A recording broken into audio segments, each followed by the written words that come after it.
Olá, eu sou Vanessa Luz, seja muito bem-vindo, muito bem-vinda a mais este dia de leitura de O Monge e o Executivo. Simeão não permitiu que eu me escondesse atrás de minhas justificativas. Eu me sentei na sala de aula, olhando o bonito lago azul lá longe. O fogo estalava na lareira, queimando um pedaço de madeira perfumada. Era sexta-feira de manhã. Aonde tinha ido a semana? Simeão esperou com paciência até que a nona badalada soasse. Conheci muitos pais, esposos, treinadores, professores e outros líderes que não queriam assumir sua responsabilidade diante das dificuldades de seus relacionamentos. Por exemplo, eles diziam: começarei a tratar minhas crianças com respeito quando elas passarem a comportar-se melhor. Ou eu me dedicarei à minha mulher quando ela mudar seu comportamento. Ou vou prestar atenção no meu marido quando ele tiver algo interessante a dizer. Ou investirei em meus empregados quando obtiver um aumento. Ou respeitarei meus liderados quando meu chefe começar a me tratar com respeito. Tenho certeza de que vocês sempre ouviram a declaração mudarei quando e podem preencher as reticências com várias outras afirmações. Talvez a declaração devesse transformar-se em uma pergunta: mudarei quando? Eu gostaria de passar este último dia com vocês falando sobre a responsabilidade e as escolhas que fazemos. Como vimos na quarta-feira, acredito que a liderança começa com a escolha. Algumas dessas escolhas incluem encarar de frente as tremendas responsabilidades que nos dispomos a assumir e alinhar nossas ações com as boas intenções. Mas muitas pessoas não querem assumir a responsabilidade adequada em suas vidas e preferem ignorar essa responsabilidade. Engraçado você dizer isso, Simeão, começou a enfermeira. No início de minha carreira, trabalhei uns 2 anos na psiquiatria de um hospital de uma grande cidade. Uma das coisas que eu logo descobri foi que as pessoas com problemas psicológicos sofrem muitas vezes do que eu chamaria de doenças da responsabilidade. Os neuróticos assumem responsabilidades demais e acreditam que tudo o que acontece é por culpa deles. Meu marido é um bêbado porque sou má esposa. Ou meu filho fuma maconha porque falhei como pai. Ou o tempo está ruim porque não rezei de manhã. Pessoas com problemas de caráter, por outro lado, geralmente assumem muito pouco a responsabilidade por seus atos. Elas acham que tudo que sai errado é por culpa de outra pessoa. Meu filho tem problemas na escola por causa dos maus professores. Ou não posso progredir na companhia porque meu chefe não gosta de mim. Ou bebo porque meu pai bebia. E ainda há os que ficam no meio, às vezes assumindo responsabilidades demais. Os neuróticos, às vezes de menos, os que têm problemas de caráter. Você acredita que hoje vivemos em uma sociedade neurótica ou com problemas de caráter, Kim? Simeão perguntou. Antes de ela responder, o sargento exclamou, quase gritando: você está brincando? Na América, nós nos tornamos tão cheios de doenças de caráter que o mundo todo está rindo de nós. Ninguém mais quer assumir responsabilidade por coisa alguma. Lembra-se do prefeito de Washington, o que foi apanhado fumando crack e disse que era uma intriga racista? E a mulher que asfixiou seus 2 filhos no banco traseiro do carro e disse que fez aquilo por ter sofrido abuso sexual quando criança? E os garotos que mataram os pais a tiros e alegaram que eram vítimas de abuso? E os fumantes que processam as companhias de cigarros culpando-as por anos de vício? E o funcionário municipal descontente de São Francisco, que baleou o prefeito e o supervisor e alegou que estava temporariamente insano porque tinha comido doces em excesso. O que aconteceu com a responsabilidade pessoal de nossa sociedade? Acredito que um dos problemas, Simeão continuou, foi que exageramos um pouco em Sigmund Freud neste país. Embora Freud tenha dado imensa contribuição ao campo da psiquiatria, e por isso lhe devemos ser gratos, ele plantou as sementes do determinismo que tem dado à nossa sociedade todas as desculpas para maus comportamentos, evitando assim assumir a responsabilidade adequada por seus atos. Você poderia explicar o que é determinismo, Simeão? Perguntei. Levado ao extremo, determinismo significa que para cada efeito ou evento, físico ou mental, há uma causa. Seguir uma receita de bolo é a causa que produzirá o efeito do bolo. Na fábrica de vidro onde você trabalha, John, aquecer areia, cinza e os outros ingredientes é a causa que produzirá o efeito do vidro fundido. O determinismo estrito diz que, se soubermos a causa, física ou mental, poderemos predizer o efeito. Mas o pregador alegou: se admitimos que o conceito de causa e efeito é verdadeiro, chegamos ao paradoxo da criação do mundo, não é mesmo? Isto é, se levarmos o universo de volta ao primeiro segundo do tempo, a fração de segundo que precedeu a grande explosão, qual seria a causa? O que criou o primeiro átomo de hélio, hidrogênio ou o que seja? O paradoxo é que em algum lugar, ao longo do caminho, algo deve ter vindo do nada. Nós, religiosos, acreditamos que Deus é a primeira causa. O sargento resmungou. E você tem que fazer um sermão todos os dias, não é, pregador? Você tem razão, Lee. A ciência nunca solucionou esse paradoxo da primeira causa de maneira convincente. Simeão continuou. Mas o determinismo que afirma que cada evento tem uma causa acredita, de um modo geral, que isso é verdadeiro para todos os eventos físicos, embora mesmo esta crença esteja sendo atualmente desafiada. Freud, entretanto, resolveu dar um passo adiante e aplicou o mesmo princípio à vontade humana. Ele afirmou que os seres humanos, essencialmente, não fazem escolhas e que o livre-arbítrio é uma ilusão. Ele acreditava que nossas opções e ações são determinadas por forças inconscientes, das quais nunca nos damos conta completamente. Freud afirmou que, se conhecermos suficientemente a ascendência genética e o ambiente de uma pessoa, poderemos predizer seu comportamento e até mesmo as escolhas individuais que fará. Suas teorias dinamitaram o conceito de livre-arbítrio. A diretora acrescentou: o determinismo genético permite culpar o avô pelos genes ruins de uma pessoa, explicando por que ela é alcoólatra. O determinismo psíquico permite-me culpar meus pais por minha infância infeliz, que me levou a fazer más escolhas. O determinismo ambiental me permite culpar meu chefe pela desgraçada qualidade de vida da minha vida profissional, o que explica por que eu me comporto mal no trabalho. Tenho toneladas de novas desculpas para meu mau comportamento. Isso não é ótimo? O velho argumento da natureza versus a criação, a enfermeira observou.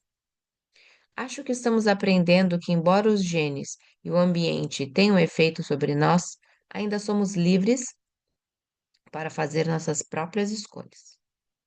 Vejam os gêmeos idênticos, mesmo óvulo, mesmo espermatozoide, portanto, os mesmos genes, inato. Ambos cresceram no mesmo lar, ao mesmo tempo, adquirido. Contudo, podem ser duas pessoas muito diferentes. Algum de vocês leu sobre as gêmeas siamesas que recente Em recente publicação da revista Life, o sargento perguntou, elas têm o mesmo corpo, mas duas cabeças completamente separadas. O que é de fato espantoso é que as meninas possuem personalidades diferentes, gostos diferentes, comportamento, etc. Mesmo genes, mesmo ambiente, e, no entanto, são pessoas diferentes. Simeão continuou. Exemplos maravilhosos. Acho que vocês gostarão de um dos meus poemas favoritos, de um autor desconhecido. Chama-se Determinismo Revisitado e diz assim: Fui ao meu psiquiatra para ser psicanalizado, esperando que ele pudesse me dizer por que esmurrei ambos os olhos do meu amor. Ele me fez deitar em seu sofá para ver o que poderia descobrir. E eis que ele pescou do meu subconsciente. Quando eu tinha 1 ano, mamãe trancou minha bonequinha num baú. E por isso é natural que eu esteja sempre bêbada.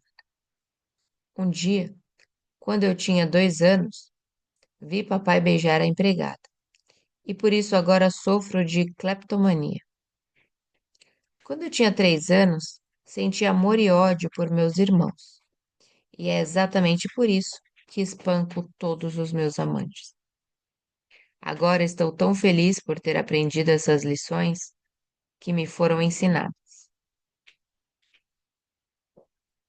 De que tudo o que faço de errado é culpa de alguém, que tenho vontade de gritar: Viva Sigmund Freud! Reparei que a única pessoa que não estava rindo era a treinadora, e por isso perguntei: Você parece não concordar com esta ideia, Cris. O que está incomodando você? Não estou tão certa de termos liberdade de escolha. Por exemplo, há estudos que indicam com clareza que os alcoólicos são muito mais propensos a ter filhos alcoólicos. E alcoolismo não é uma doença? Como você pode dizer que é uma escolha?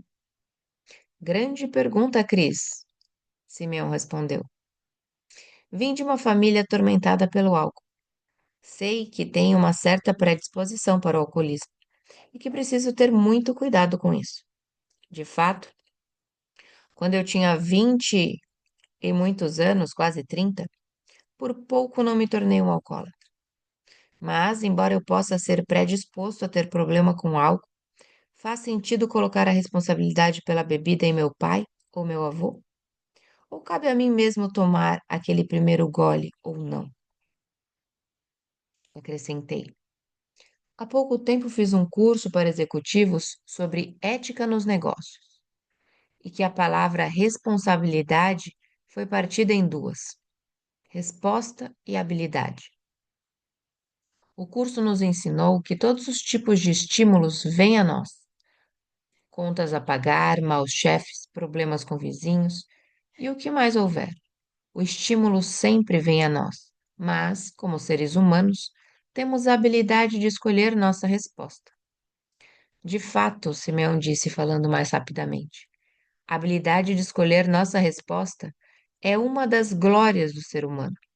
Os animais respondem de acordo com o instinto.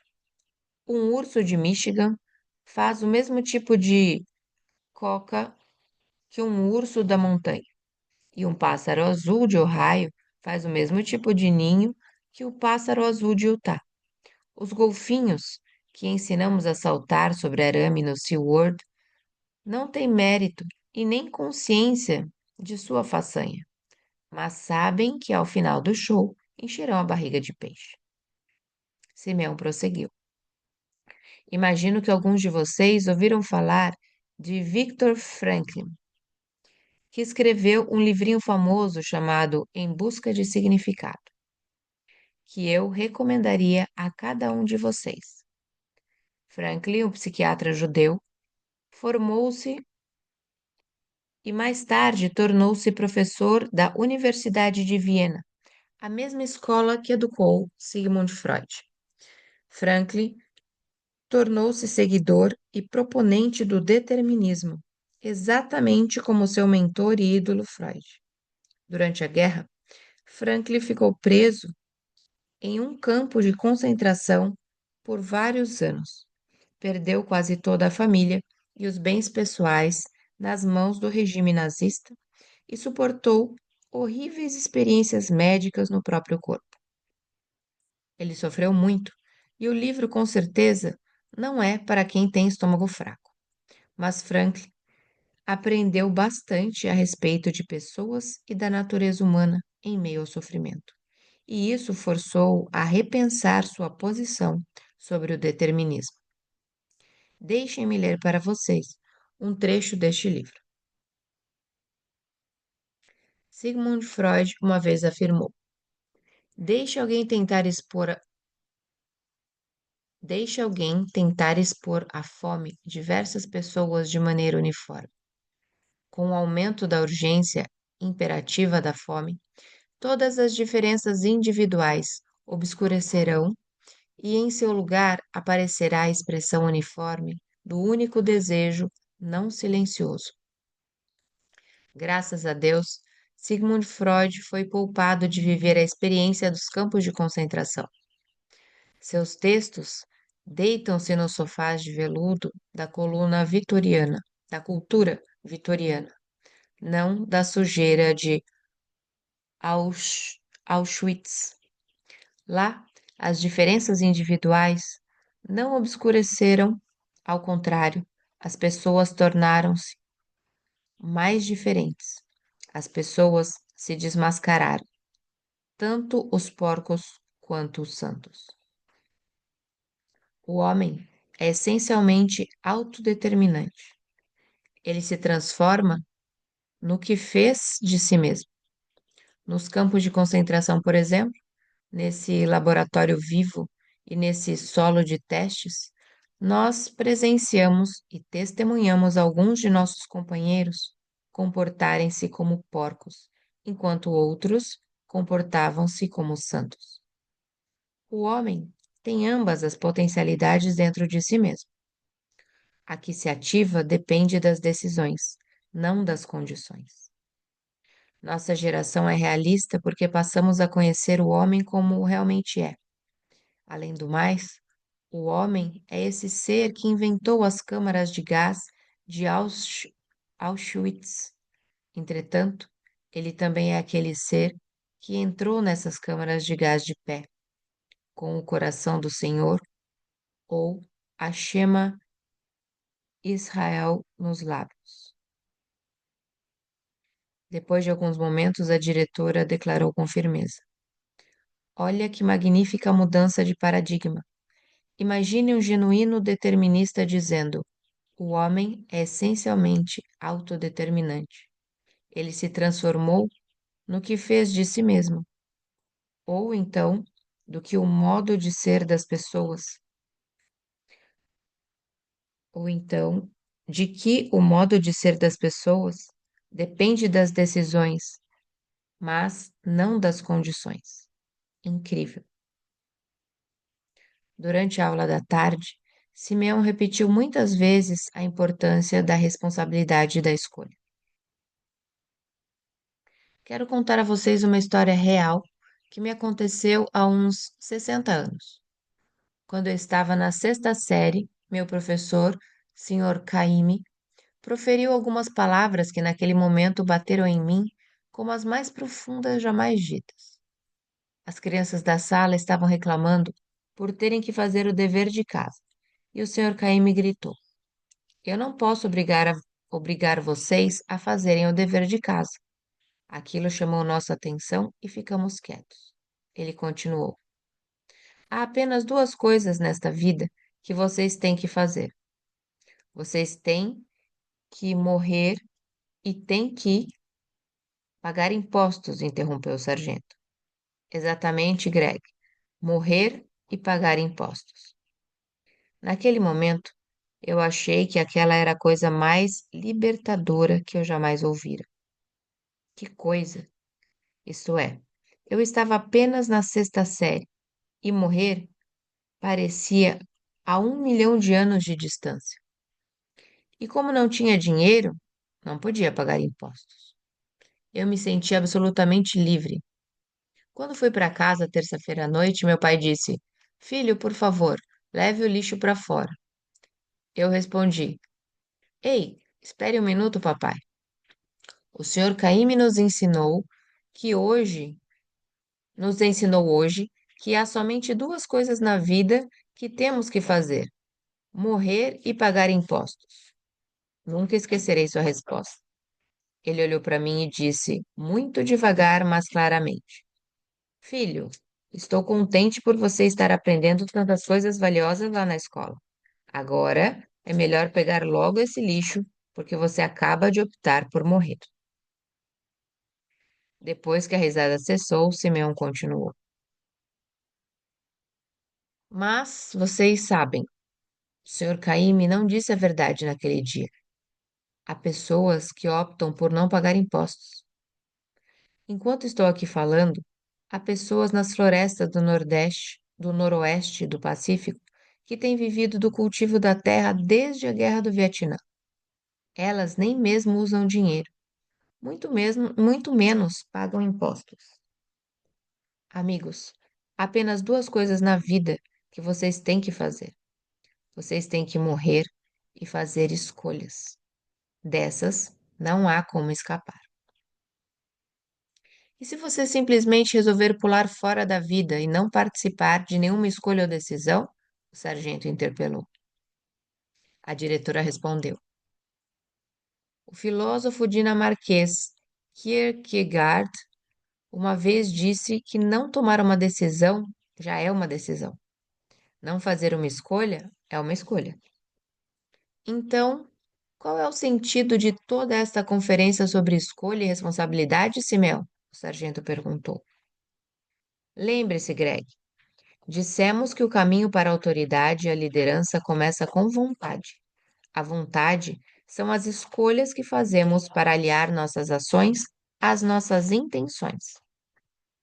Estou querendo dizer que, ao final, todos temos que fazer escolhas a respeito de nosso comportamento e aceitar a responsabilidade por estas escolhas. Escolheremos ser pacientes ou impacientes, bons ou maus, ouvintes ativos ou meramente silenciosos, esperando nossa oportunidade de falar, humildes ou arrogantes, respeitadores ou rudes, generosos ou egoístas, capazes de perdoar ou ressentido, honestos ou desonestos, comprometidos ou apenas envolvidos. Você sabe, Simeão, o sargento falou mais tranquilo. Tenho pensado sobre o comentário que fiz no princípio da semana, de como esse comportamento amoroso não parece natural. Lee me chamou a atenção, dizendo que eu escolho agir com consideração pelas pessoas importantes, mas esse comportamento não me vem naturalmente e eu fico sufocado só de pensar em tentar fazer isso com minhas tropas. Isso não me parece fazer parte da natureza humana. A diretora ofereceu outra citação. Um especialista disse que faz parte da natureza humana ir ao banheiro de calças. O que é que você conseguiu? Onde é que você conseguiu essa? O sargento perguntou. Com o autor de A Estrada Menos Percorrida, um psiquiatra e conferencista chamado M. Scott Peck. Teresa sorriu maliciosa. Parece piada, mas acho bastante profundo. Para uma criança, o treinamento do urinol parece a coisa menos natural do mundo.